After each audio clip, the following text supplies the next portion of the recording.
Good morning class. चलिए देखिए आपका नेक्स्ट एग्जाम्पल क्या है। A company borrows a loan of ₹4,09,50 on the condition to repay it with the compound interest at 6% per annum by annual installments of ₹1,50,000 each. In how many years will the debt be paid off? एक company ने loan लिया इतने का, ठीक है, और condition रखी कि वो हर साल के एंड में इतनी जो इंस्टॉलमेंट्स है वो पे करेगी।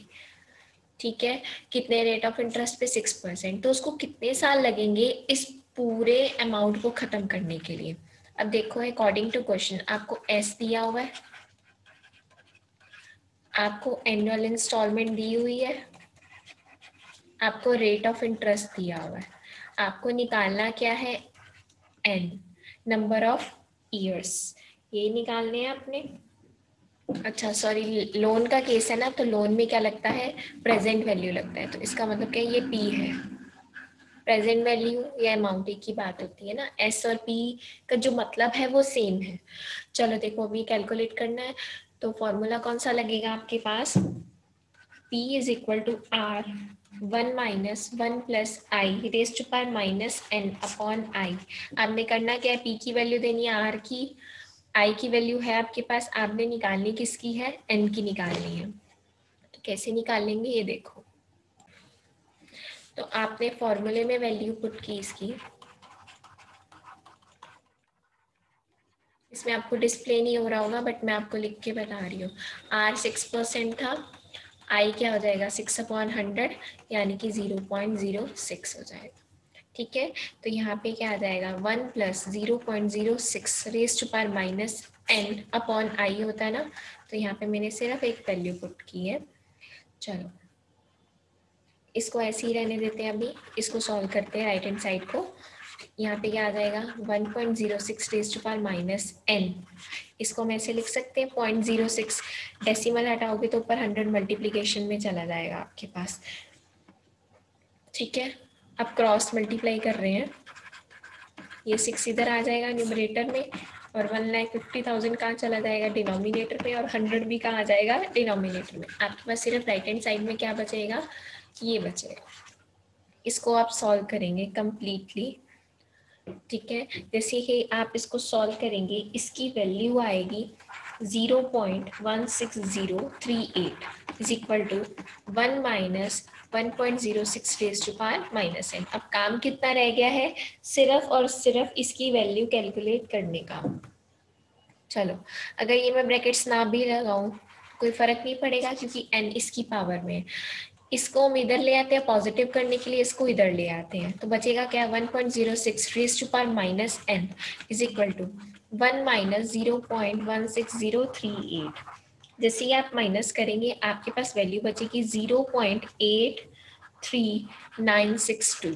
अब काम क्या रह गया है, सिर्फ इसको सिंप्लीफाई करना है। इसको सिंप्लीफाई करने के लिए आप क्या करेंगे, दोनों तरफ लॉग लेंगे। जैसे ही आप लॉग लेंगे दोनों तरफ तो क्या आ जाएगा -n log 1.06 is equal to log of 0.83962। अब अगेन यहाँ 5 डिजिट है, अगर लास्ट 4 डिजिट सही होते हैं लॉग के लिए, लास्ट डिजिट अगर 5 या 5 से ऊपर है तो आगे वाला राउंड ऑफ हो जाता है। तो इसका मतलब हम लॉग सिर्फ किसका चेक करेंगे, 0.8396 का। ठीक है बेटा, यहाँ से n की वैल्यू क्या आ जाएगी, minus of log 0.8396 upon log of 1.06। आपने बस टेबल में से वैल्यूज चेक करनी है इसकी क्या आ रही है और n की वैल्यू आपने कैलकुलेट करनी है। एंटी लॉग की जरूरत नहीं है क्योंकि यहाँ पे तो n ऑलरेडी है। ठीक है, तो आप यहाँ से n की वैल्यू निकाल लेंगे, सॉल्व करके आपकी n की वैल्यू आएगी 3 इयर्स।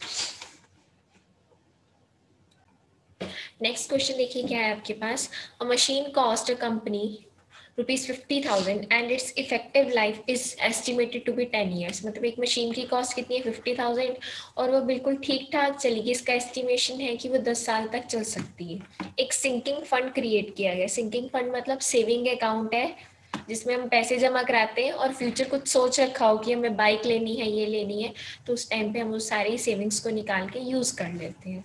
तो एक सिंकिंग फंड क्रिएट किया गया उस मशीन को रिप्लेस करने के लिए, जब उसको सेकेंड हैंड सेल किया गया कितने में, ₹5,000 पे।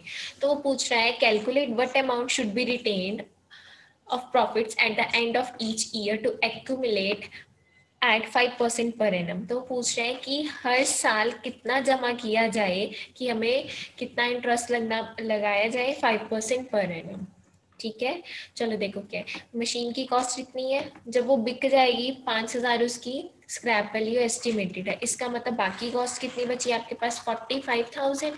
इसका मतलब आपको 45,000 रुपीज जमा करने हैं ताकि आप जब ये मशीन खराब हो ताकि आप क्या कर सके, नई मशीन खरीद सके। ठीक है ना। अब कितने पैसे जमा करने हैं, that means you have to find out r. Sinking fund की बात है तो इसका मतलब अमाउंट का फॉर्मूला लगेगा, और अमाउंट है क्या, 45,000 है। रेट ऑफ इंटरेस्ट कितना है, 5% है, तो आई कितना हो जाएगा आपके पास 5/100 यानी कि 0.05 हो जाएगा। और टाइम पीरियड कितना है आपके पास, 10 ईयर्स है। आपने करना कुछ नहीं है, सिर्फ फॉर्मूले में वैल्यू उठा उठा के रखनी है।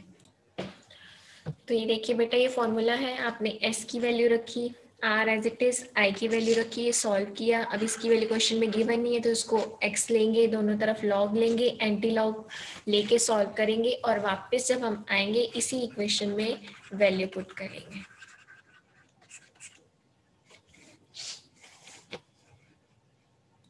तो ये देखिए बेटा, ये एक्स की वैल्यू आ गई, वापस पुट की आर की वैल्यू, यानी कि आपकी ईयरली इंस्टॉलमेंट कितनी होनी चाहिए, 3577.10। ठीक है, नेक्स्ट क्वेश्चन पे चलते हैं।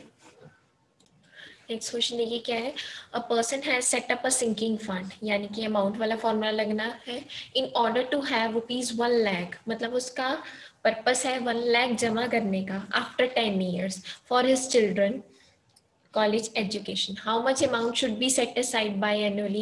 Biannually means साल में 2 बार, यानी कि हाफ ईयरली है, into an account paying 5% compounded half yearly। कितना अमाउंट साल में 2 बार जमा कराया जाए कि उसको 10 साल बाद कितने पैसे मिले, 1 लाख रुपीज। तो बेटा ये एस हो गया, एन क्या था 10, क्योंकि हाफ ईयरली में चल रहे हैं तो 2 से मल्टीप्लाई हो जाएगा। ऐसे ही आर आपके पास क्या है 5%, तो क्योंकि हाफ ईयरली है तो 5/2 मतलब 2.5% हो जाएगा। तो आई क्या हो जाएगा आपके पास, R/100, 2.5/100 क्या आ जाएगा, 0.025% आ जाएगा। सिर्फ इस फॉर्मूले में आपको वैल्यूज रखनी है। इसको कैसे कैलकुलेट करेंगे आप, एक्स लेके, एक्स से लॉग देन एंटी लॉग। हमने इसकी वैल्यू कैलकुलेट की, एंटी लॉग लेके यहाँ पे आ गया, ये इधर क्रॉस मल्टीप्लाई हो जाएगा, ये डिवीजन में आ जाएगा, और आपके पास आर की वैल्यू क्या होगी, सिंप्लीफाई होके आर की वैल्यू आएगी। चलिए बेटा देखो नेक्स्ट क्वेश्चन क्या है, a firm anticipates a capital expenditure of ₹50,000 for new equipments. Question नहीं दिख रहा होगा लेकिन रिपीट कर रही हूँ, एक कंपनी को या एक फर्म को एक खर्चा आ गया उनके पास ₹50,000 का, किसके लिए, न्यू इक्विपमेंट्स खरीदने के लिए 5 साल में।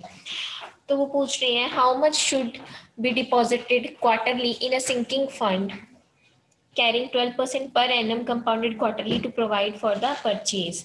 तो कहने का मतलब क्या है कि वो क्वार्टरली कितना डिपॉजिट करे सिंकिंग फंड में जिसका रेट ऑफ इंटरेस्ट कितना है 12%, सो दैट वो अपनी 50,000 की जितनी भी न्यू इक्विपमेंट्स है 5 साल में खरीद सके। तो देखो ऐसे हो गया, क्योंकि 5 साल की बात है और क्वार्टरली में चल रहे तो 4 से मल्टीप्लाई करेंगे। रेट ऑफ इंटरेस्ट कितना है 12%, क्योंकि क्वार्टरली में है, 4 से डिवाइड करोगे तो 3% आ जाएगा। तो आई क्या आ गया आपके पास 0.03। आपने करना क्या है, सिंकिंग फंड का क्वेश्चन है तो अमाउंट वाले फॉर्मूले में आपको वैल्यूज रखनी है। इसकी वैल्यू तो आपको सॉल्व करनी पड़ेगी, दोनों तरफ लॉग एंटी लॉग लेके। तो ये देखो बेटा, आपने इसको x कंसीडर किया, दोनों तरफ log लिया, वैल्यू आ गई, एंटी लॉग लिया, यहाँ पे आपने क्या किया, इसकी जगह इसकी वैल्यू रखी 1.803, सॉल्व किया आपने, आपके पास इंस्टॉलमेंट क्या आ गई 1868 रुपीज़, यानी कि हर 4 महीने बाद इतने रुपीज़ उनको सिंकिंग फंड में डिपॉजिट कराने पड़ेंगे ताकि वो 5 साल बाद 50,000 की न्यू इक्विपमेंट्स खरीद सकें। नेक्स्ट क्वेश्चन पे चलते हैं। नेक्स्ट क्वेश्चन देखो बेटा क्या है, an equal sum is set aside every year for 25 years to pay off a debenture of 1 lakh. कुछ ना कुछ सम जो है हर साल 25 साल के लिए अलग से रख दिया जाता है सो दैट 1 लाख रुपीस का इंतजाम हो सके। इफ द फंड एक्यूमुलेट्स, जो भी फंड अगर किया है 2% per annum compound interest pay, then find the value of annual payment given that the amount of annuity of 1 per annum for 25 years at 2% annum is equal to this. Answer to the nearest rupee, मतलब आपको जो है annuity की value आपको क्या दिखानी है, are दिखानी है कि इतने रेट ऑफ इंटरेस्ट पे इतनी एन्युटी की वैल्यू आई है, मतलब आपको क्वेश्चन में ये आंसर गिवन है। तो देखो क्योंकि फंड्स की बात हो रही है तो अमाउंट का फॉर्मूला लगेगा, चाहिए कितने 25 साल बाद 1 लाख रुपीस चाहिए, एन कितना है आपके पास 25, रेट ऑफ इंटरेस्ट कितना है 2%, आई क्या हो जाएगा 2/100, दैट मीन 0.02 हो जाएगा। तो बस आपको करना क्या है, सिर्फ अमाउंट वाले फॉर्मूले में आपको वैल्यूज रखनी है। तो ये देखिए बेटा, आपने सारी वैल्यूज रखी, इसकी वैल्यू कैसे सॉल्व होगी, जो गिवन है, दैट मीन्स अब ये देखो ये कंप्लीटली है क्या, दिस इज क्या है, annuity of 1 per annum for 25 years eight 2%। अगर मैं देखूं आंसर भी अगर गिवन है, आंसर मतलब एन्युटी भी अगर गिवन है, तो इसका मतलब क्या है, ये पूरी की पूरी वैल्यूज कौन सी है जो क्वेश्चन में गिवन है, मतलब इसकी वैल्यू क्या है, ये गिवन है क्वेश्चन में। ठीक है, एन्युटी का फॉर्मूला यही हो गया ना, इंस्टॉलमेंट तो आपको निकालनी है, तो यानी कि बेसिकली इसकी वैल्यू गिवन है आपको, हमने पुट किया यहाँ पे, तो यहाँ से आर की वैल्यू क्या आ गई, डायरेक्टली आ गई।